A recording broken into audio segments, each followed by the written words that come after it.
Avec le Trends Invest Challenge gratuit de Trends Tendance, tout le monde peut investir. Investissez 100 000 € virtuels, gagnez 10 000 € bien réels. Participez sur investchallenge.be.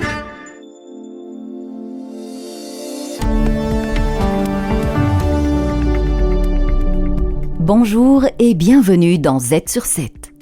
Nous vivons une période particulièrement compliquée, que ce soit au niveau de l'économie, des relations internationales ou des marchés. Ce début d'année a été marqué par le retour de Donald Trump à la Maison-Blanche, avec ses nombreuses déclarations et mesures qui perturbent nos pays déjà chamboulés. La seule chose qui est vraiment différente, c'est que c'est pire que le premier mandat, mais sans surprise en tant que tel, quoi. Ce dimanche 27 avril, Olivier Mouton reçoit Tanguy Streuil, professeur de relations internationales à l'UC Louvain et grand spécialiste des États-Unis, qui a publié un livre sur l'administration Biden. Z sur 7, l'invité du Trends Talk. Une personnalité de premier plan se confie en profondeur sur ce qui a fait son actualité.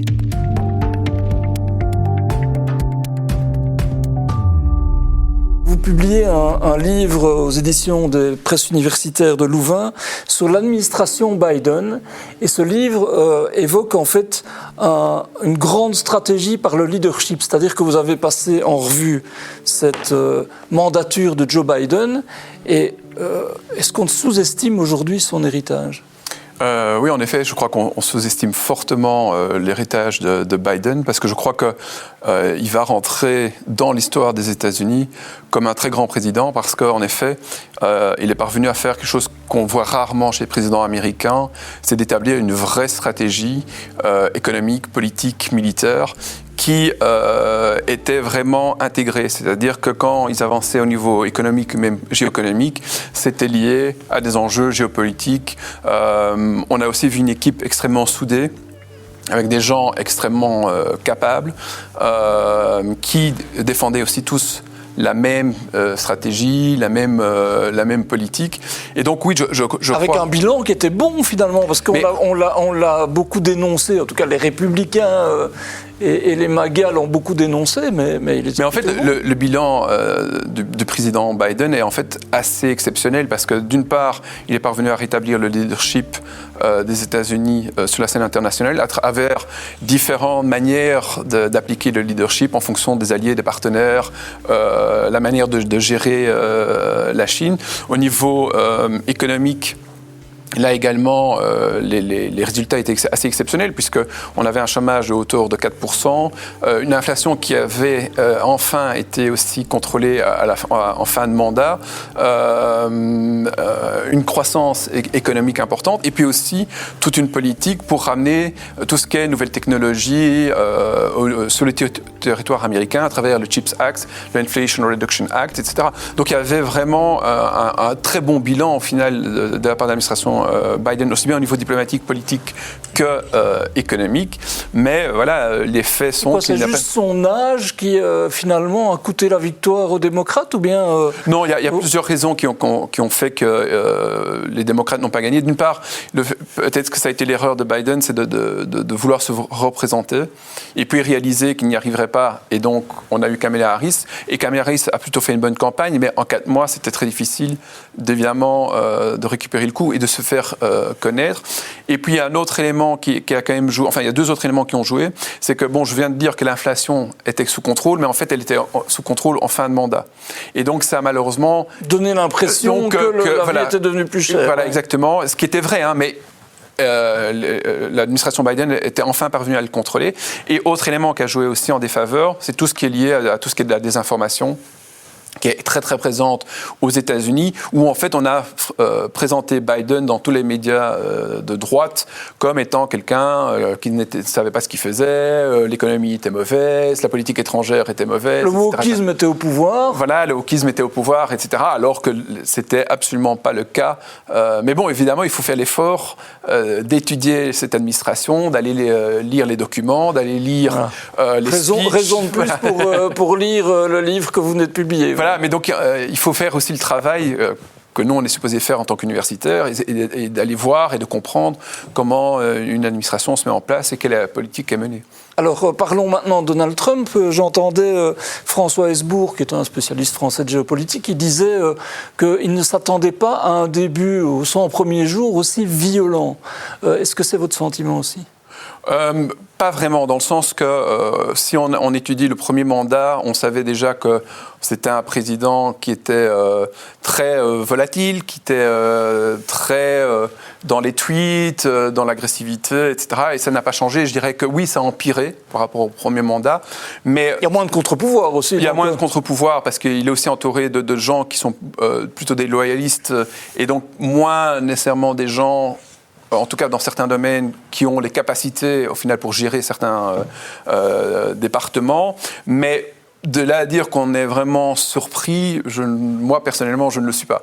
La seule chose qui est vraiment différente, c'est que c'est pire que le premier mandat, mais sans surprise en tant que tel, quoi. La question qui se pose et que tout le monde se pose, c'est est-ce que Donald Trump est un personnage impétueux, effectivement, qui tweete et qui met des majuscules partout pour mettre de l'emphase, ou est-ce que c'est un stratège qui a une vraie vision, finalement ? Alors, c'est vraiment pas un stratège, c'est plutôt quelqu'un qui, certes, a une série d'objectifs, et donc l'objectif des États-Unis, celui-là n'a pas changé par rapport à Biden, c'est maintenir le leadership américain dans un système qui évolue vers un système multipolaire et contrer la Chine.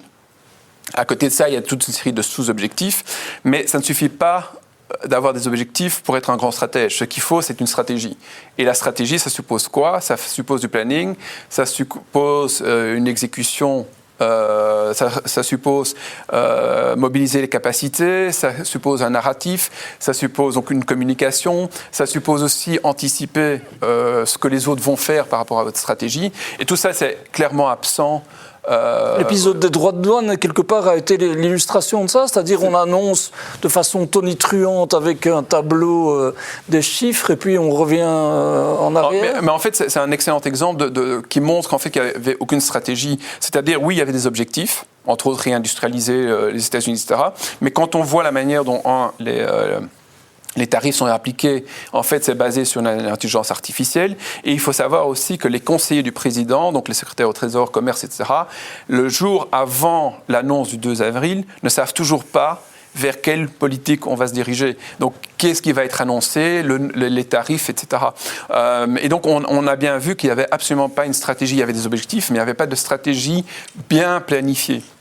Résultat, on s'est retrouvé le 9 avril, une semaine plus tard, avec la fameuse pause qui n'était absolument pas prévue, mais qui a été en fait une obligation parce qu'en fait, on est face à un président qui n'écoute pas. Qui, même quand il y a une stratégie qui est établie par ses conseillers, il ne va pas l'appliquer ou il va appliquer autre chose par rapport à la stratégie appliquée.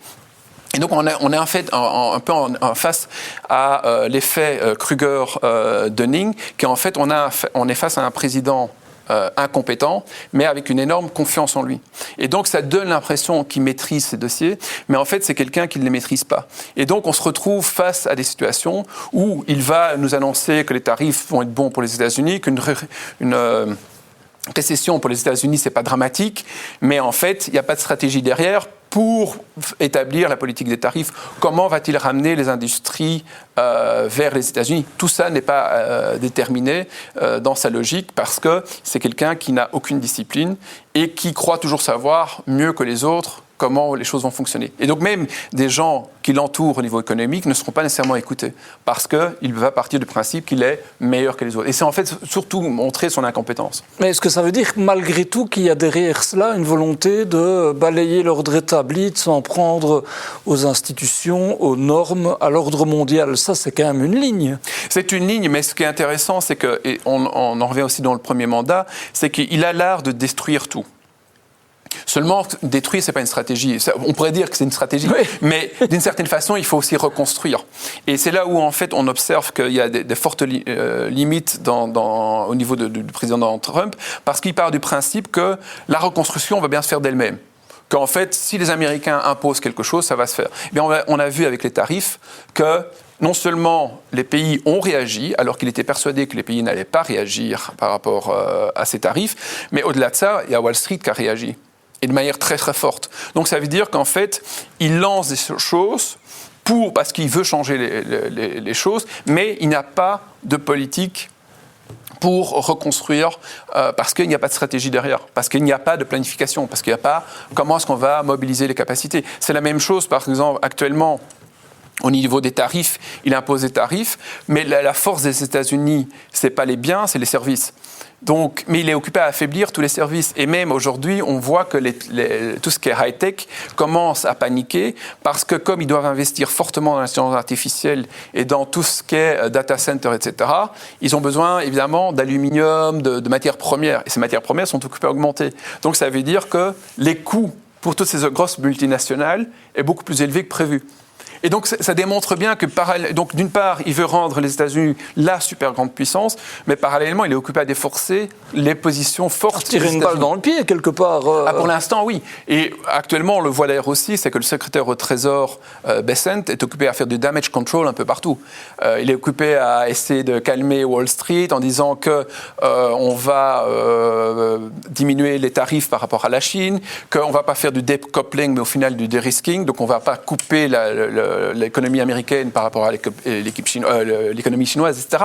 Mais donc, toutes ces choses-là, ça aurait déjà dû être prévu bien en amont. C'est-à-dire qu'on aurait déjà dû prévoir tout ça. De se mettre à dos toutes les alliés, là aussi, est totalement irréfléchi, parce que si vous voulez plus défendre des terres rares chinoises, vous allez devoir aller les chercher autre part, c'est-à-dire chez les Canadiens, chez les Mexicains, chez les Australiens, et chez d'autres partenaires, comme entre autres l'Indonésie pour le nickel, etc.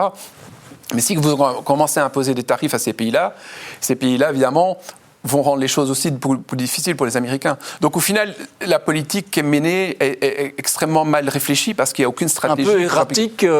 On pourrait se dire parfois, on met souvent en avant l'art du deal, le fait qu'on provoque, on monte très haut pour obtenir des réactions derrière, mais à vous entendre, c'est quand même pas si planifié que ça. Non, parce que pour l'instant, le bilan est vraiment très mauvais et ils ne parviennent pas non plus à conclure des accords, déjà dans les 90 jours, conclure des accords avec plus de 60 pays sur les tarifs, ça va être extrêmement compliqué. Et on le voit maintenant, déjà rien que par rapport à la Chine, ils sont occupés à reculer. Je lisais encore ce matin aussi qu'ils sont occupés même à reculer par rapport à toute l'industrie automobile, parce que justement, l'industrie automobile a besoin de pièces qui viennent de Chine, etc. Donc au final, on n'est même plus du tout dans le art of the deal. Comme le disait le Financial Times, on est dans le art of the retreat, c'est-à-dire qu'en fait, ils sont occupés à reculer. Donc, tout ce qui est prestige, réputation des États-Unis encaisse un coût vraiment important. Et par ailleurs, donc vous l'avez dit, la ligne de fond, c'est la confrontation entre les États-Unis et la Chine. Ça reste la priorité des États-Unis plus que jamais. Pour ça, on a l'impression qu'il est prêt à payer le prix, et le prix de manière très forte, notamment au niveau des relations internationales et des relations avec la Russie. Est-ce que ça, c'est aussi un autre élément que l'on peut percevoir du début du mandat de Donald Trump, c'est qu'il est prêt à tout, y compris à s'aplatir devant Vladimir Poutine, pour le dire crûment. Mais en fait, l'idée en géopolitique, elle n'est pas mauvaise. C'est-à-dire qu'en fait, si vous voulez contrer la Chine, c'est vrai qu'il faut normalement se rapprocher de la Russie pour séparer justement les Russes des Chinois. Donc là, il y a un raisonnement géopolitique. Après, on en revient de nouveau, une fois de plus, à la stratégie. Si le fait de vouloir se rapprocher des Russes se fait au détriment de l'Ukraine ou des Européens, ou des Européens, c'est vraiment problématique parce que là, on est occupé. Enfin, les Américains veulent renforcer leurs relations avec les Russes, mais vont défavoriser la relation avec les Européens, alors que le premier partenaire économique pour les Américains, c'est l'Europe, mais aussi le premier partenaire, on va dire sécuritaire, militaire, c'est l'Europe. Et donc là, les Américains perdent beaucoup plus qu'obtenir quelques gains qu'ils vont avoir avec les Russes au niveau de matières premières que de toute façon ils peuvent aller trouver dans d'autres pays qui sont des pays amis. Donc là encore, oui, dans une logique de grande puissance, séparée des Russes et des Chinois, mais le coût actuellement est très, très, très élevé. Cela étant, on ne connaît pas tout ce qu'il y a sur la table par rapport à cette volonté d'avoir un accord sur l'Ukraine. Est-ce que selon vous, la base que l'on expose pour l'instant est vraiment mauvaise ? Mais on a évidemment peu de détails sur ce qui est sur la table. Après, on va devoir faire un choix. C'est-à-dire, est-ce qu'on veut aller à la table des négociations? Et à ce moment-là, on a un point de départ qui est ce document, ou est-ce qu'on choisit que ce document ne peut pas servir de base? Et alors, ça veut dire qu'évidemment, on recule et qu'on continue le conflit. Mais avec aussi énormément d'incertitudes, à savoir, est-ce que les Ukrainiens vont pouvoir tenir la ligne de front encore 1 an, 2 ans, 3 ans? Est-ce qu'ils vont pouvoir reprendre des territoires aux Russes? Est-ce que les Européens peuvent prendre le relais des Américains? Voilà, exactement, ce sont des questions aussi auxquelles il faut répondre par rapport à ce qu'il y a sur la table aujourd'hui. Et donc, c'est extrêmement... Certes, un dossier extrêmement compliqué, mais on doit bien réaliser que depuis 1 an et demi, la ligne de front n'évolue plus non plus.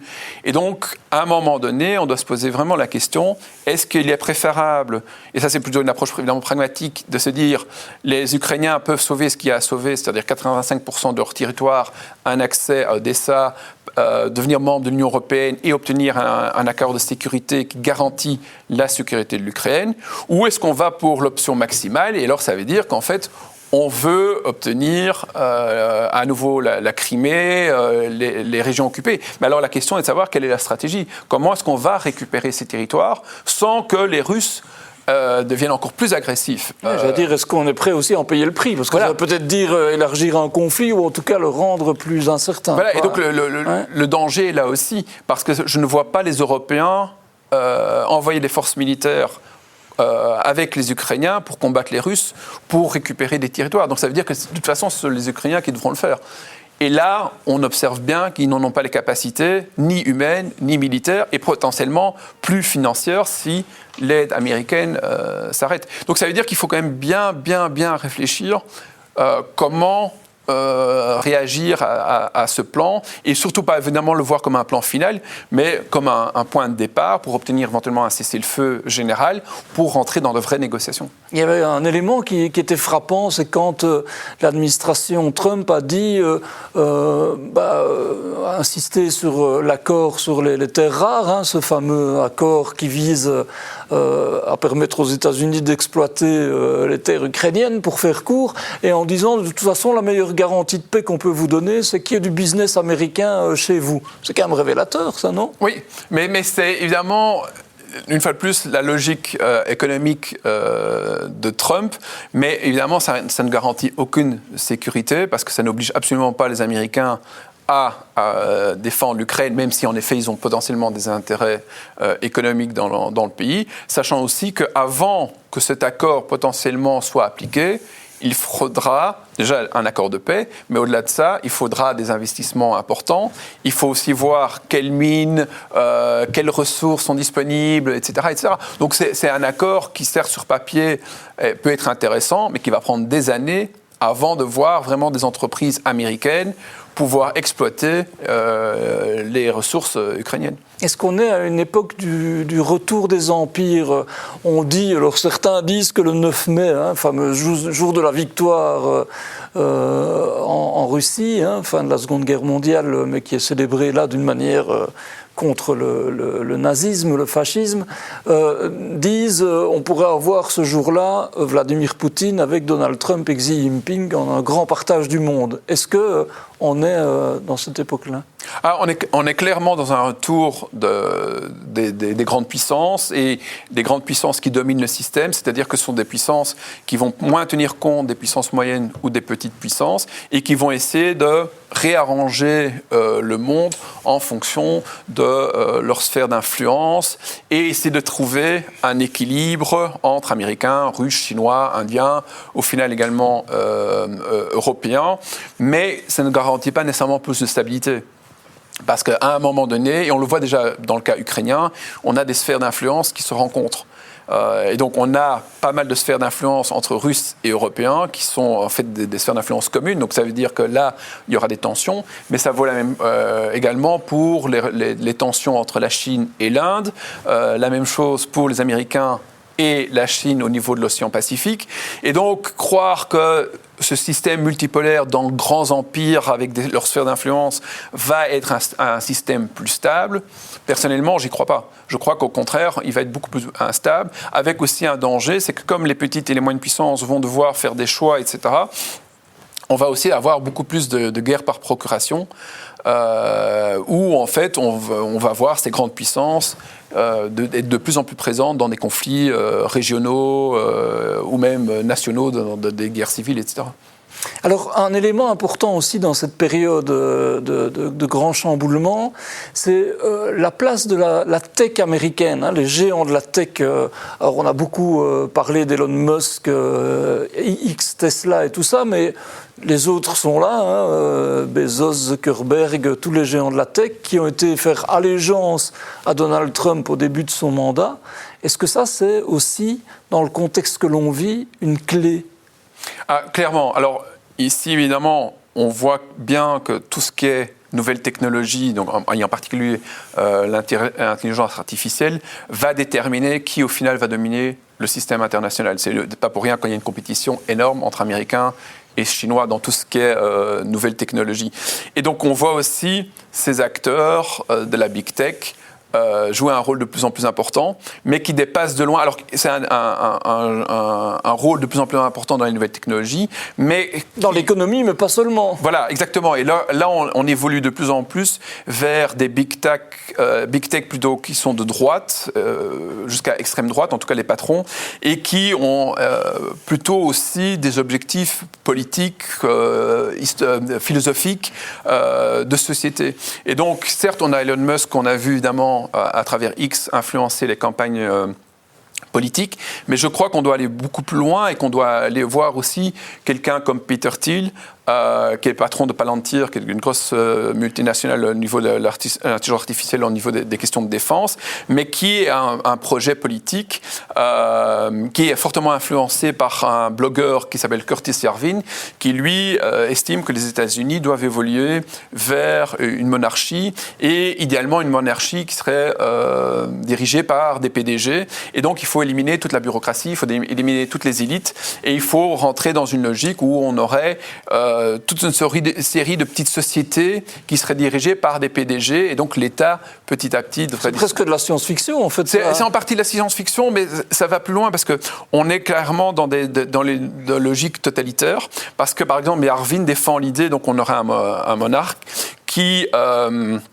et dans une logique plutôt eugéniste, c'est-à-dire les plus forts l'emportent, avec dans la société, ceux qui sont forts participent à la société, ceux qui sont faibles, on les met dans une cave et on les met devant un écran, et ils sont d'une certaine façon passifs. Et donc on a quand même derrière toute cette nouvelle high-tech des gens comme Peter Thiel, Curtis Yarvin, etc., toute une idéologie qui influence fortement, ou a fortement influencé J.D. Vance. Il ne faut pas oublier que Peter Thiel a financé la campagne sénatoriale. C'est le vice-président, j'allais dire, qui est presque la personnalité qui crève le plafond dans cette période. Mais en fait J.D. Vance est l'idéologue, alors que Trump est plutôt un opportuniste. Il n'a pas une idéologie bien fixée. J.D. Vance a un vrai projet idéologique. Ce n'est pas pour rien qu'il a fait son speech à Munich, qu'il a été voir l'AfD, parce que par rapport à ce que je viens de dire, il y a aussi, et ça s'emboîte en fait, de dire que les valeurs hyper conservatrices pourraient rentrer dans cette logique de nouvelle société un peu totalitaire où on élimine les élites et on s'en prend aux minorités, aux transgenres, aux homosexuels, voilà. Enfin tout ce qui c'est ça, tout ce qui est minoritaire. Voilà, et en fait on est vraiment dans cette logique-là pour des gens comme J.D. Vance par exemple, et Yarvin, c'était intéressant parce que Curtis Yarvin, quelques jours avant la guerre en Ukraine, écrit que, en fait, il faudrait laisser faire les Russes au niveau européen, et il faudrait que, en fait, l'Europe, d'une certaine façon, disparaisse pour que les États-nations puissent à nouveau réapparaître, mais dans une logique purement traditionnelle. Et donc, quand on voit tout ça, on comprend évidemment pourquoi J.D. Vance fait son c'est peut-être là la vraie vision, en fait, quelque part. Ah, mais d'une certaine façon, on voit en Chine, en Russie, aux États-Unis, un retour vers un ultra-conservatisme avec une volonté de s'attaquer à l'individu pour mettre l'accent sur le communautaire. Et donc, J.D. Vance est clairement dans cette logique-là.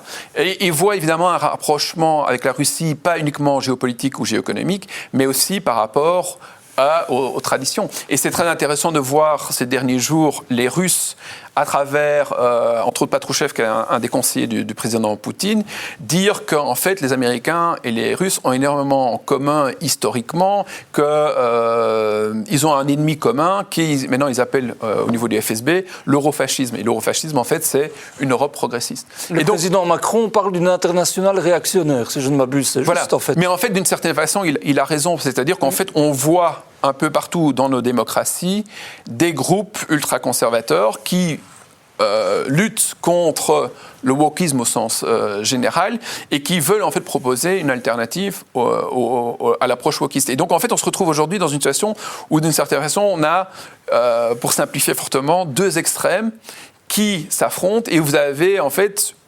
le centre qui de plus en plus disparaît parce qu'il y a deux modèles qui se confrontent, qui est l'ultra-progressisme par rapport à l'ultra-conservatisme.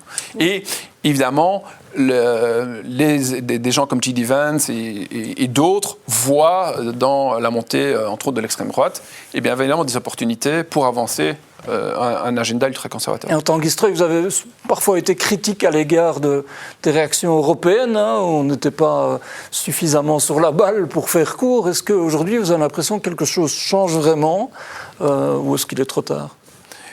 Est-ce que les choses changent ? Oui, il y a certaines choses qui bougent, mais malheureusement, je crains qu'on soit trop tard. C'est-à-dire qu'en fait, on doit quand même se poser la question, comment se fait-il qu'on parle de Rearm Europe avec 800 milliards en 2025, alors que la guerre ukrainienne commence en 2022 et déjà en finale en 2014. Donc en fait, on a attendu l'arrivée de Trump pour se dire qu'on avait un problème au niveau de notre environnement direct. Ça pose déjà problème parce que ça veut dire qu'on a perdu 3 ans importants dans tout ce qui est investissement, mais au-delà de ça, on est confronté aussi à des déclarations, mais où va-t-on trouver les investissements ? Et la Belgique, pour l'instant, est un bel exemple. On parle de 2% pour nos dépenses au niveau de la défense, ce qui est une nécessité, mais à côté de ça, on n'a toujours pas l'argent pour y arriver. Et donc, ça va être un énorme problème parce qu'on parle de Rearm d'une part, on a le rapport Draghi qui demande 800 milliards pour 5 ans, donc ça veut dire 4 000 milliards qu'on doit trouver pour être compétitif par rapport aux Russes, par rapport aux Chinois et aux Américains, par rapport à tout ce qui est nouvelles technologies. On avait encore un Green Deal qui est occupé à complètement disparaître. Fondre. Oui, voilà, fondre. Et donc, en fait, la question est de savoir, OK, mais on lance plein de projets, mais comment va-t-on faire, une fois de plus, dans la pratique ?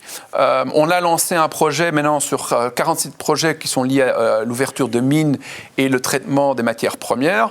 Mais là encore, on dit, il est indiqué qu'on va avoir une procédure accélérée, tout en expliquant qu'on pourrait potentiellement avoir des problèmes parce qu'il y aura des poursuites judiciaires parce que les gens seront opposés à ce qu'on ouvre des nouvelles mines. Donc ça veut dire qu'on est de nouveau parti pour plusieurs années avant qu'on puisse vraiment être concurrentiel. Et donc oui, il y a des évolutions et donc il ne faut pas être que négatif. Le problème, c'est qu'on va prendre beaucoup de temps avant d'y arriver, et entre autres aussi au niveau de défense.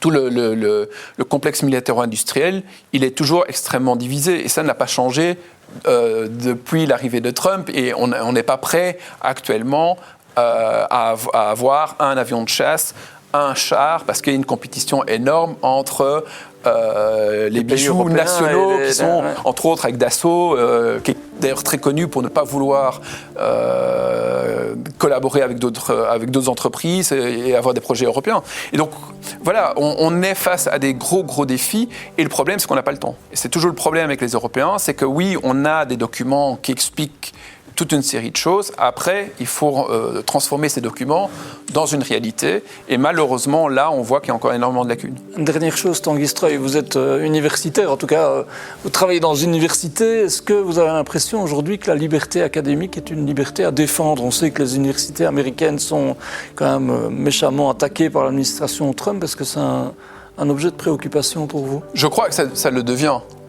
On le voit entre autres pour les déplacements aux États-Unis. C'est vrai qu'on se posera la question si oui ou non on ira à des colloques aux États-Unis, en particulier vu ce que j'écris entre autres sur Trump, ça peut poser potentiellement un problème pour moi en tant qu'académique. Et donc oui, on fait de plus en plus attention. Alors, il y a quelques années, on faisait plus attention, évidemment, si on voulait se déplacer en Chine ou en Russie, en particulier parce que moi je travaille sur toutes ces puissances.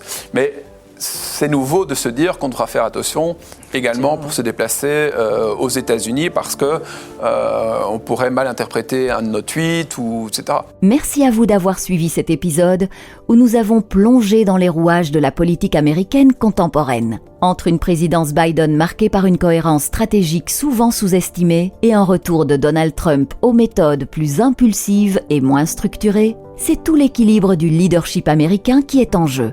Un grand merci à notre invité pour ses analyses et à vous pour votre écoute. Demain, retrouvez l'info à ne pas manquer avec Olivier Mouton et Marek Hudon, professeur à Solvay, pour approfondir l'administration de Trump et le changement complet des valeurs prônées par la Maison-Blanche. Bon dimanche et à demain dans Z sur 7.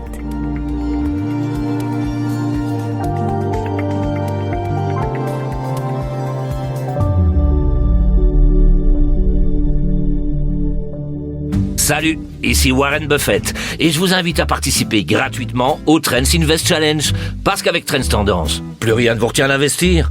À moins d'avoir une excuse bidon comme celle de Valérie. J'ai plus d'argent à investir. Valérie, pas besoin d'argent. Vous recevez 100 000 euros d'argent virtuel pour vous lancer. 100 000 euros. Allons. Le Trends Invest Challenge de Trends Tendance. Investissez de l'argent virtuel, gagnez des prix bien réels. Participez sur investchallenge.be.